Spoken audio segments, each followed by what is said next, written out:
কৈ দিয়কচোন।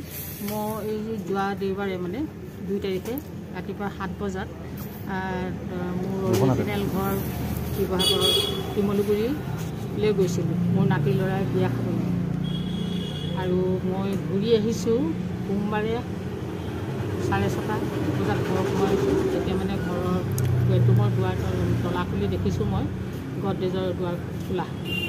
তাৰপাছত ভিতৰত সোমাই চাইছোঁ গোটেই 4টা গডৰেজ মানে কমপ্লিট সিহঁতে ভাঙি লকাৰ ভাঙি একেবাৰে হেৰি কৰি থৈ দিছে। আৰু খিৰিকীয়েদি মানে চোৰ সোমাইছে, খিৰিকীয়েদি লোহাৰ ৰডখিনি খিৰিকীয়েদি সোমাইছে। আৰু মোৰ বিচনাখনৰ ডিভানখনৰ ভেটটো মানে আপোনাৰ ভাঙি এৰুৱাই থৈ গৈছে। ঘটনাটো কেতিয়া আছিলে?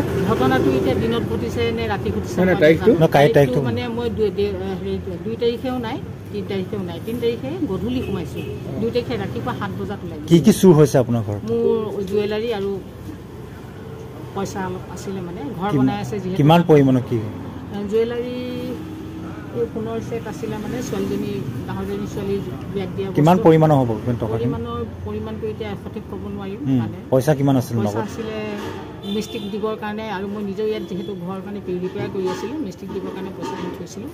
এই 2 লাখৰ ওচৰ পইচা পুলিচে ৰিকভাৰ কৰিছে নাই? মিলননগৰ থানাই মানে আজি ৰিকভাৰ কৰি চিনি পাইছে। মই চিনি পাইছোঁ। আপোনাৰ হয়নে গোটেই বস্তু? গোটেইখিনি বস্তু সম্পূৰ্ণ বস্তুখিনি পোৱা নাই, মই কিছু পাইছোঁ। পইচাখিনি পাইছে? পইচা নাই পোৱা নাই। আপোনাৰ ঘৰ ক'ত ক'লে? মোৰ ঘৰ নিজ মানকটা আৰু সুন্দৰ।